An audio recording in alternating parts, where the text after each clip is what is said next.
Hey everyone, John here on Independence Day, 4th of July, in other words, that the American humanity, America, uh, pretty much celebrates for the most part. I would say that there are those that don't feel so free, or they may have a religion or something that keeps them from celebrating this thing called Independence Day. Freedom, 4th of July. There's many terms for it, as you well know. But I wanted to jump on and talk to those that aren't feeling so free on Independence Day for a variety of reasons. And I was just sitting there going, people are out barbecuing right now, they're partying. Some people are sitting at home watching movies, they're binge watching. Some people are working. I happen to live on Maui, so a lot of people work in the resort industry on this day. Maybe you're one of those watching and you just saw this go live on your phone. Thank you for being here. John with 18 inches down, welcome. So I want to dive right in on this thing called freedom. It's not a little thing, it's a big issue that a lot of people struggle with as it relates to the internal world. Freedom, I've often said this is an inside job. So if you're not feeling free on the outside today, or it's just another day for you, or this is party day, you have Friday off so that you can recuperate from your binge drinking or whatever it may be because you're celebrating tonight. That is perfectly your right to do so. You are powerful to manage your own freedom, whatever you feel that may be externally. Internally, there's a different world going on. And so this message is for those that don't feel free on the inside on a day like Independence Day or any other day. Today is a day that we label freedom in America externally because of external acts, external things that have been acted out in military operations. And the history goes way back. We don't need to go into history so much as I want to talk about what's going on currently. So you get it. 4th of July, you celebrate it or you don't. Some people are very anti patriotic, anti American, anti America. And again, that's their free will to choose that. And then it's your free will to choose patriotism. It's your free will to choose, hey, I love living in this quote free country. We're not really free, by the way, which we'll talk a little bit about. If we think we are, we're kidding ourselves. But for the freedom that we do experience, like free to be able to post this video without fear of, somebody coming knocking on my door and saying, hey, you can't do that. Free in the way that I can walk down the street and go to any kind of place of business whenever I want. Free to go to work, free to go play on the beach, free to do a lot of things. However, we're not really a free nation because we have so many restrictions and rules and bylaws and protocols and processes and institutional ideas, which we won't get too deep into, but we're not really free, are we? If you were to really honestly ask yourself, am I free? No, you're not really. You could, it depends on what you label freedom, right? So for freedom for some is freedom that's different for others. So, but the internal world is what I want to talk about, especially as a man. I think this is really key because some of you are sitting there, that will come across this video at some point, maybe today, maybe some other day, and you'll go, you know, I'm sitting on the beach in one of the most beautiful places in the world. I'm with my family. I love my family, but I'm not feeling really free right now. Women are sitting here going, I am in a beautiful home. I love where I live. I love my place. I love my friends, but I have 5 kids and I don't feel free. Whatever that definition is for you, maybe you're not feeling it. And I want to bring us to the current now, to the present now, to really take a reality check and a look at where we only have permission to live. That is in the heart centered space, 18 inches down, which is what our channel is all about. But living out of this space, the greater part of who you are, that is always free. So it's not necessarily a feeling, it's a state of being. When you don't feel free or you're trapped and you on the outside and it's triggering everything on the inside, who is saying that? Who is living that reality? You could say, well, I am. Well, who's the I am? See, now we get into who you really are and the nuts and bolts of things, because the real I am in you is not the illusion of ego that's suffering under the weight of an outside condition or an outside circumstance. It's the I am of who you are, the reality, the genuine, real person that you are has nothing to do with the freedom that the illusion of the ego says it defines it as. In other words, just says it to be or defines it as. In other words, there is no freedom in the egoic structure. It's always playing its recordings, its subconscious programming, its programs, its conditioning. It's always playing. This is a storage bank. This brain of ours is a data bank. It's a storage bank. It's a computer that just stores data from the past and then a hope of the future.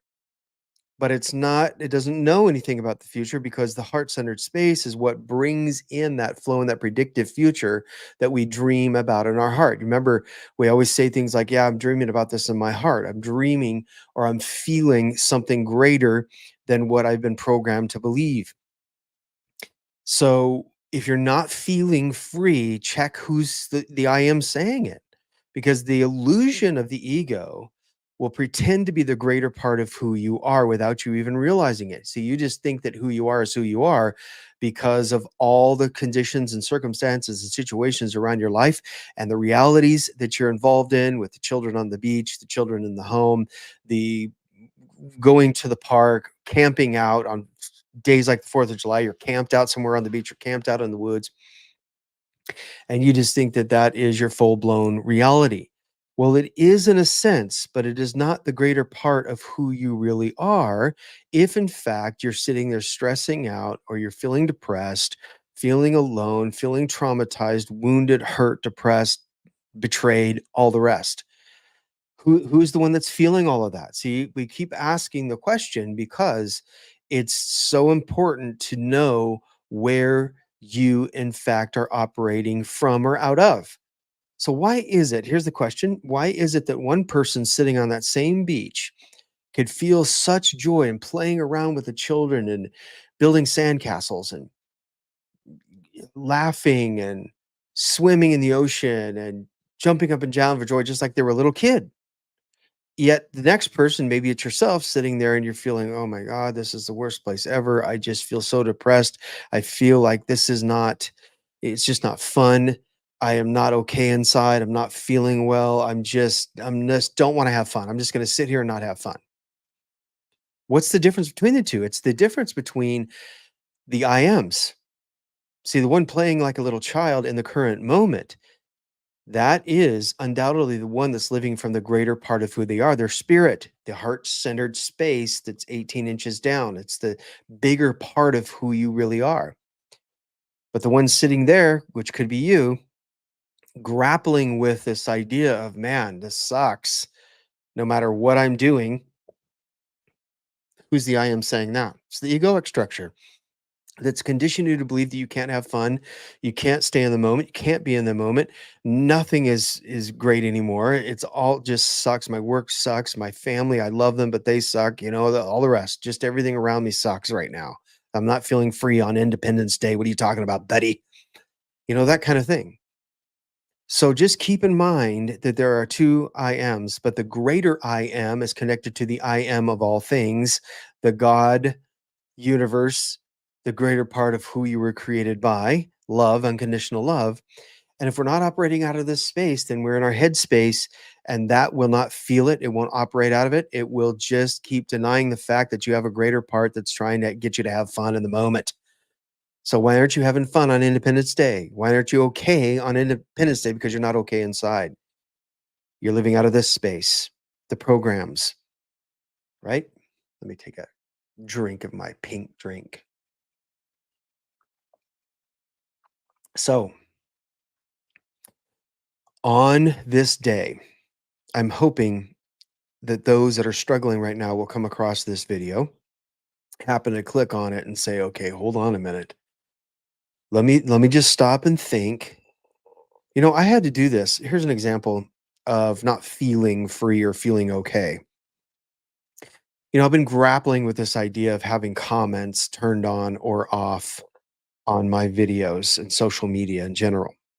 And the reason is I'm not afraid of negative feedback or criticism or getting my head torn off just because I don't like the way my hat looks or whatever. People are going to chew you up because they're not okay inside. That's the bottom line.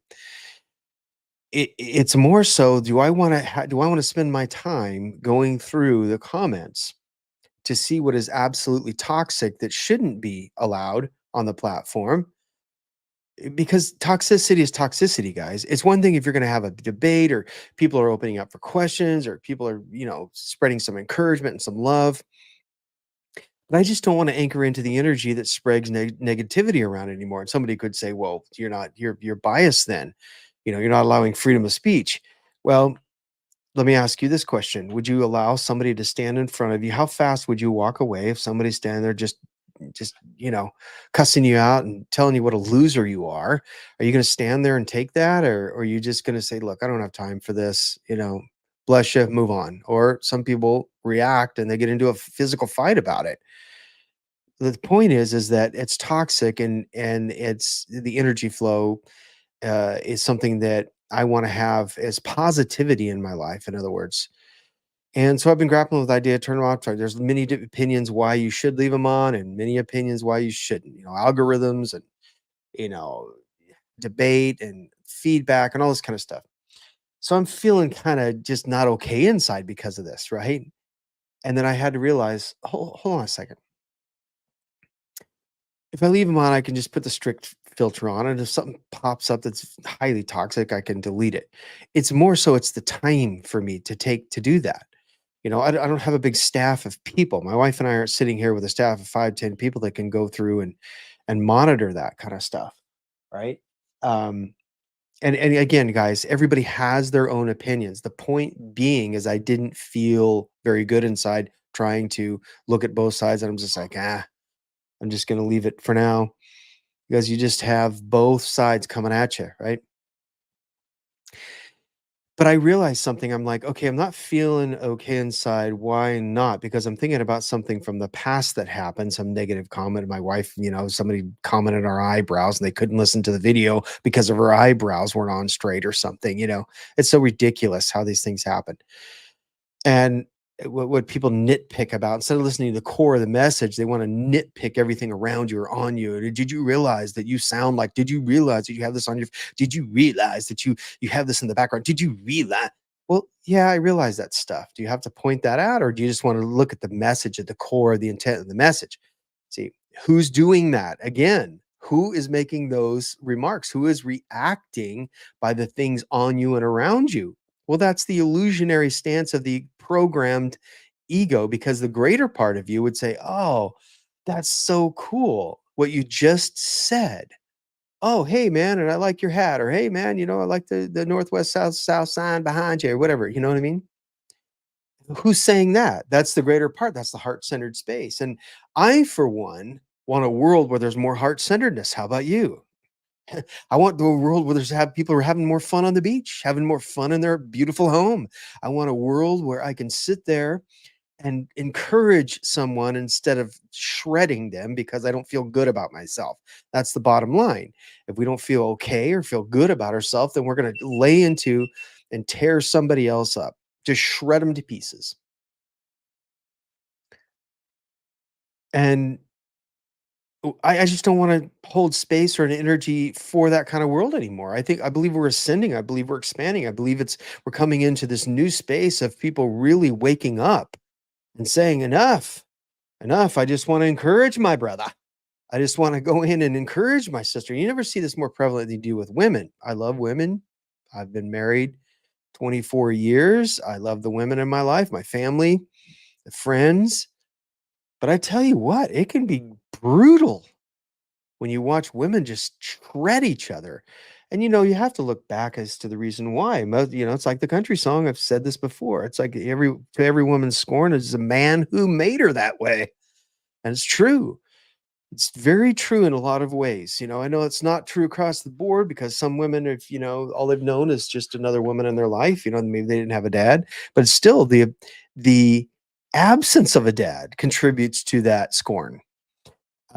has a very high potential, guys. So when we're looking at why we're not okay on a day like Independence Day or any other day of the year, and we're not feeling free, there's a reason for it. A lot of it's egoic, and that illusion of the egoic realm inside of your head will get you to believe, if the greater part of you is not answering back or leading your life, try to get you to believe that you are never free, you will never be free, and you were never free. You'll always be held captive by your emotions. You'll always be held captive by those areas of your life that you think that you will never be free in. And you say, "Well, John, I have such a heavy life." Why? Why? Is there something you can do about it? If there's nothing you can do about it, then there is something you can do about the internal world.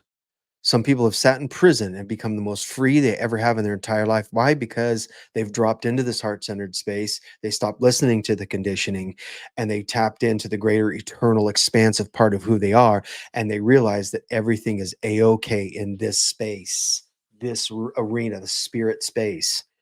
But everything's not okay in the head space, the egoic centric space, the space that's been conditioned to believe that I have to have all my circumstances just right or I won't be okay. So just remember, remind yourself, this really helps me remind myself who is the one that's responding or reacting right now. Usually the egoic structure will react, and then the spirit part, the greater part of you, who you are in your expansive state, your heart-centered place, will respond. See, it's a respond is a response, a responsibility, ability to have response ability. The reaction is action because you're remembering something that's been programmed inside of your head. Easy way to tell who is the one answering or reacting or responding. Who is the one responding or reacting? The one that is responding for with responsibility, they call that kuleana in Hawaii. It's taking responsibility. Another way to look at it would be to take ownership, a healthy ownership of your life, of your emotions, of your conditions. So you can be free sitting on that beach with all this chaos exploding around you. And it's not about preference, it's about tapping in and going in to this greater part of who you are, and everything in the moment, the present moment, is a-okay. A-okay, just like the song. All right, hope that helped on this Independence Day, because you are truly free inside. You really are. We all are. It's just how we look at it from the inside out. All right, 18 inches down. And for now, aloha, and we'll see you on the next one. Hui ho.